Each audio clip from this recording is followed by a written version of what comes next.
Say what's cracking, YouTube. You already know how this gonna go. It's your boy 16 to life. Yard down. And I'm back with another story for y'all. But before I get started, like I was telling y'all, man, I've been working on this this mixtape, and I finally got it ready for y'all, man. This 16 songs, man. So you can either get it on CD or you can get it on USB flash drive. I know a lot of cats gonna get at me like, AOG, we don't fuck with them no more. But you know, that's what I'm working with right now. It's a mixtape, man. I'm trying to get it out the best way I can. Fuck with your boy, man. So, you know, if you interested, I'm gonna leave my cash apps in the description and just shoot your boy 14 bucks, man, and I'm gonna blast it to you. Be sure to leave a full mailing address so I can get it to you. I was charging 13, but after I mailed out a couple of them, they cost like $4 and some change to get them out. But anyway, man, fuck with your boy. Now, with that being said, let's hop into this story. All right, now this story go back to 1994, man, July, either late July or early August. Okay, so like I told y'all, man, I got arrested on 3 attempted murders. I was facing some serious time. So they housed me, you know, they throw me in the little crib tank. So I go up in there. I'm in there like a day or two. I get into a squabble. While I'm squabbling with a dude, I got him on the ground. And I'm slapping him and shit. You know, but I found out later, either his cousin or his uncle, whoever the cat was, he thought I was stomping him. And he ran in there. He had a razor hooked up some type of way, cut me all up on my back. So I guess he was tripping on saying like Crips don't stomp Crips or whatever. But you know, when I first came up in there, didn't nobody tell me the rules to nothing. I'm fresh up off the street. I'm like, this is a fight. I'm thinking like, shit, Crips kill Crips on the street. You know what I'm saying? So I guess that's what he was upset about, which I ended up finding out like 5-6 months later. So anyway, you know, I go out, they take me out, I go to the hospital and shit. My back is all cut up and shit. I got some big ass cuts on the shit. So when they asked me, of course, you know what happened. I'm like, hey man, I don't know nothing. So, you know, when I come back from the hospital, which was only that day, they end up taking me to another part. Matter of fact, they put me in the old county jail. Now the old county jail is like a big old giant dorm, but it's like jail bars. It's like something that you might see in an old Western movie. You know, actually, I believe, if I'm not mistaken, I believe they put me in what's called 14C1. Now, 14C1 is like I say, it got bars and then like about 20, maybe, I don't know, 20, 25 bunk beds up in there. And then right next to it is 14C2 and 14C3. So you can look down and see 14C2. So anyway, at this point in time, I'd only been up in there, like I say, about locked up in the jail, county jail, like 4 or 5 days. I hadn't even got a visit and shit yet, you know. So, you know, of course, I'm eager to get a visit from my girl. So, okay, now the way the visits work in Riverside County at that particular time was, if you was gonna go on a visit on, like, say for instance, Wednesday, you had to have your people call Tuesday and schedule a visit for the following day. So finally, you know, my girl, she called, she found an available slot, she scheduled a visit. All right, so now I'm waiting for to go on my visit. So they come, they call me. So now when I step out, it's like me, it's a white dude, and like 3 or 4 other Hispanic Southsiders, you know. So then we go down to C2 and we pick up some people from there, and then we go down to C3 and we pick up some people from there. And then, you know, then from that point, then the guard, he take us to our visit. So when we go upstairs, we head into the visiting room or whatever. Now, so he let us in the visiting room. Now, when he let us in the visiting room, just for instance, let's say if my visit was at 3 o'clock, he let us in there like maybe about 2:55. So the people who were visiting before me, they still had like a few minutes left to wrap up their visit. Now the visiting room is like, it's standing. It ain't no place to sit. So I think it was something like 3 or 4 rows of glass partitions, you know. Now each row, it might have been 3 or 4 different glass partitions on each particular row. And then, you know, the person is standing up, you know, you on the phone, you talking through the glass, through your people, and they outside in another room. And it's like 3 or 4 different rows, I think, if I can remember how it was.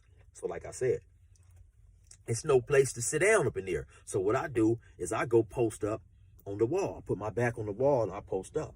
Now, right like in front of me, it's a Southerner. He's having a visit, but now he's not like right in front of me. I'm with my back on the wall, like I said, and his left arm, I mean, you know, his left side is facing towards me. So I'm not directly in front of him, but his side is to me.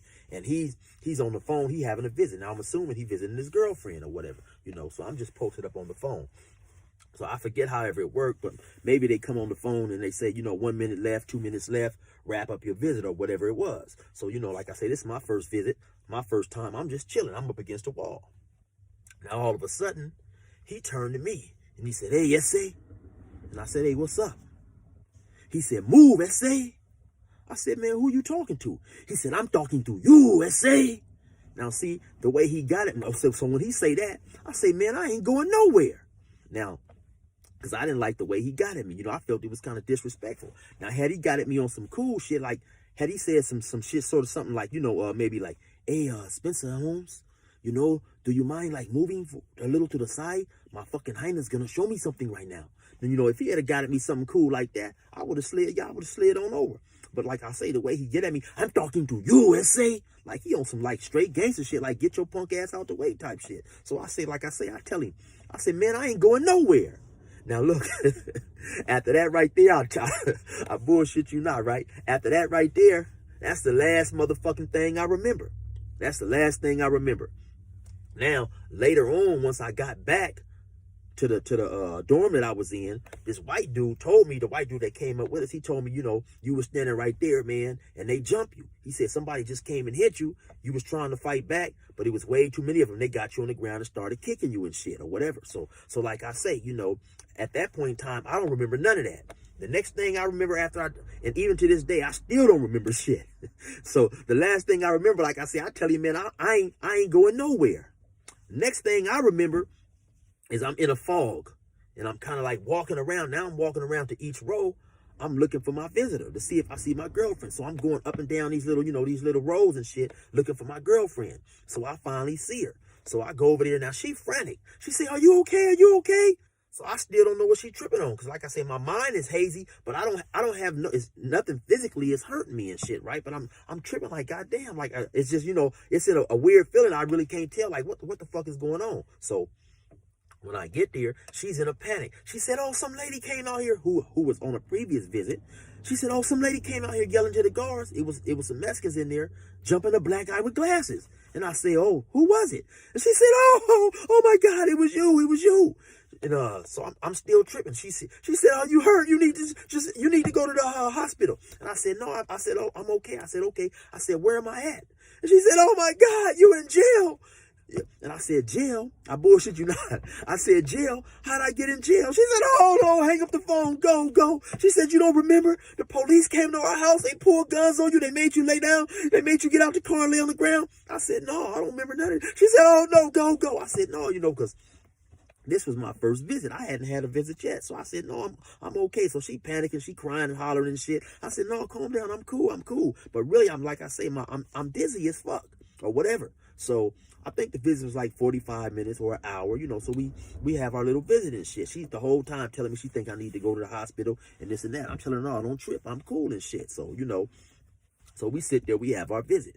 Then after the visit, of course, the guard, they come get us to take us back down to the dorm that I'm in or whatever, the little, the jail and shit, 14C1.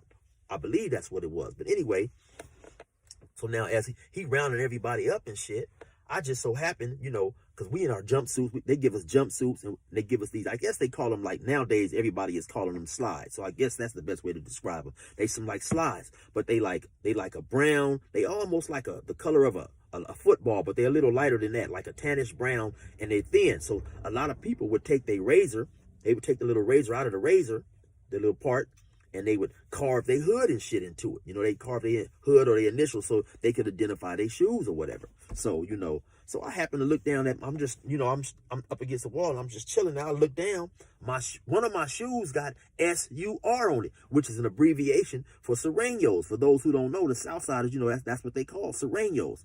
So I look down at my shoe, I see SUR on it. I'm like, God damn. I'm thinking like these motherfuckers didn't whoop me out my shoes and shit. Because I don't remember none of this and shit. I'm like, God damn, how the fuck I get this motherfucker on? So now I reach down, I grab it, I look at it. I'm like, damn, the daddies, what the fuck? So I put the motherfucker back on.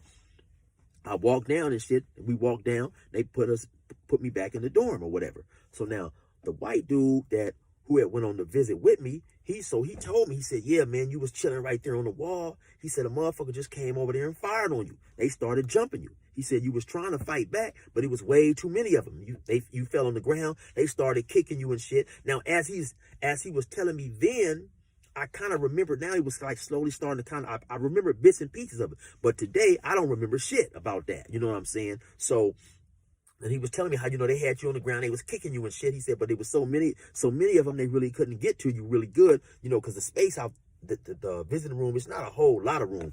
Then at some point in time, he said it was a black dude by the name of Coop. Coop was from West Side, Rubidoux. He was from PJ's, I believe, if I'm not mistaken. He came over there and jumped in it and helped get them up off you, and then the guards came up in there. So he finished telling me the story. I was like, damn, I don't remember none of that shit. So then I went to the bars. I yelled down to Coop. Coop, I think, was either in 14C2 or he was in 14C3. So I went down to the bars. I yelled down to Coop. I'm like, hey, Coop. He come to the bar. He's like, yeah. I'm like, hey, what's up, my nigga? Hey, I'm chill, homie. I'm from whoop-de-woo-woo-woo. I said, hey, man, good looking out, He said, oh, man, don't trip or something like that, Don't even trip. It's nothing or whatever. I said, okay, man, good looking out, homie. And so if anybody know Coop out there from PJ's or whatever, like I said, I think that was him telling him I said, good looking, man. You know what I'm saying? He done some real shit. But I come to find out later on that there was a big beef at this particular time in Riverside. See, I'm from Riverside County. I'm not from Riverside City. So then, there was a beef between the Mexican gang and the black gang. Now, I'm not fit to say the names. I don't want to add fuel to the fire or whatever. I'm just relaying a story. You have a lot of people that come on here and say, oh, man, this dude is glorifying gangs. He's glorifying being in prison and all that old bullshit. Man, I'm not doing none of that. All I'm doing, like I say, man, I'm just relaying my experiences and something that happened to me or whatever. So, but what I found out later on is what a lot of these dudes would do is when they was going on a visit, they might have they girl call and call out and make a visit for 3 or 4 of their homies, even though regardless of whether they was going on a visit or not. So that way, when they would go on a visit, they would be deep up there. And this what they would do. They would, they would be jumping on blacks up in there and shit. So, they got a couple of my other partners too or whatever. But, like I say, sometimes it's like that, man. That's the shit we sign up for. You know what I'm saying? So regardless of me not having anything to do with the beef, them motherfuckers caught me slipping up there. They put work in on me, whooped me up out my shoes and all that shit, like I say. So now I realize today that what happened is I probably had a concussion, you know what I'm saying? And just didn't remember shit. Because like I say, physically I wasn't hurt. I just couldn't remember shit, So I was in a fall or whatever. So anyway, you know what I'm saying? It happened like that, man. Bumps and bruises. Sometimes you win, sometimes you lose, man. That particular day right there, I took a loss and shit. So, but it happens. So, y'all stay safe out there. Oh, yeah. And resume normal program.